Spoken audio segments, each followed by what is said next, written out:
Sahabat setia Gowori yang dikasihi Tuhan, Shalom. Hari ini adalah Jumat 21 Juni 2024. Mari kita bersama-sama siapkan hati kita untuk menarik hikmah kehidupan dari firman Tuhan yang akan kita renungkan hari ini.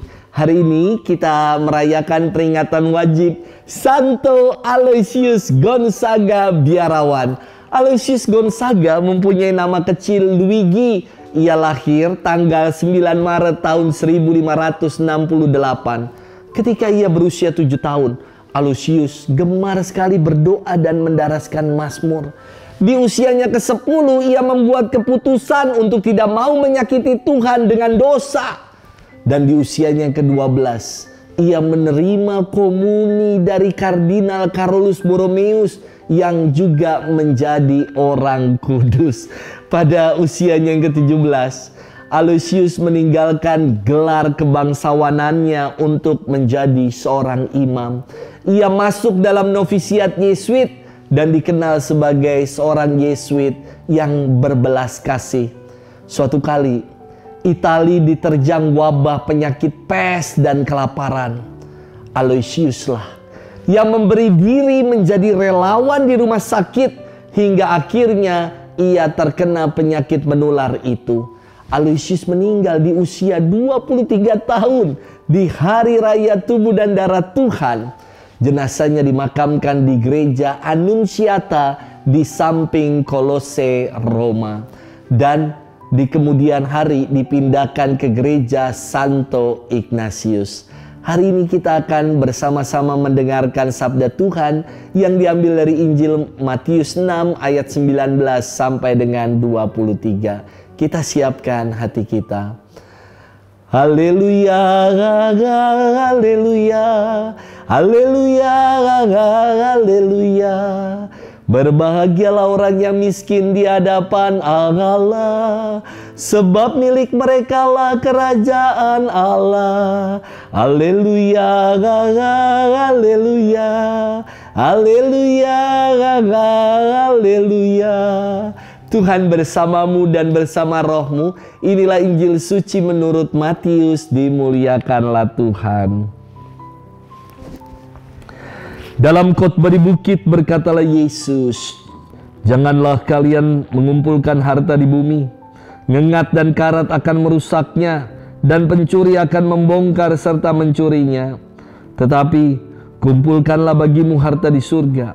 Di surga ngengat dan karat tidak merusaknya, dan pencuri tidak membongkar serta mencurinya. Karena di mana hartamu berada, di situ pula hatimu berada. Mata adalah pelita tubuh. Jika matamu baik, teranglah seluruh tubuhmu. Jika matamu jahat, gelaplah seluruh tubuhmu. Jadi, jika terang yang ada padamu gelap, betapa gelapnya kegelapan itu." Demikianlah sabda Tuhan. Terpujilah Kristus. Sahabat setia Gowori yang dikasihi Tuhan, Shalom. Saya kira tujuan hidup yang tidak tercapai bukanlah sebuah tragedi dalam kehidupan. Yang menjadi tragedi adalah ketika kita nggak punya tujuan yang mau kita capai dalam hidup. Ini tragedi buat saya. Nggak bisa memaknai hidup ini untuk apa dan tanpa tujuan dalam menjalani kehidupan. Beragam kegagalan dalam menghadapi tujuan hidup.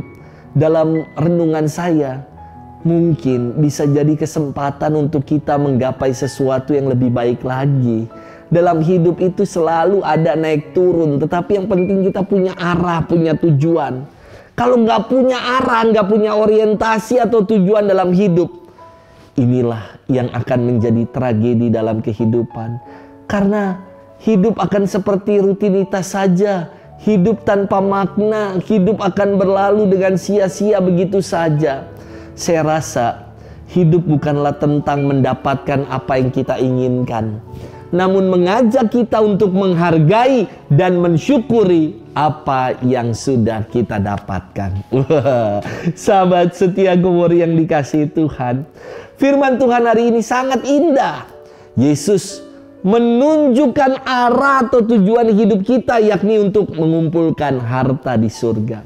Ia bersabda, "Janganlah kalian mengumpulkan harta di bumi, ngengat dan karat akan merusaknya, dan pencuri akan membongkar serta mencurinya. Tetapi kumpulkanlah bagimu harta di surga, di mana ngengat dan karat tidak akan merusaknya, dan pencuri tidak dapat membongkarnya." Sahabat setia Gowori yang dikasihi Tuhan, saldo di bank yang banyak, real estate megah, mobil mewah, tas-tas branded, segudang logam mulia nggak ada artinya saat kita mati. Dan tidak ada yang kita bawa saat kita tiada.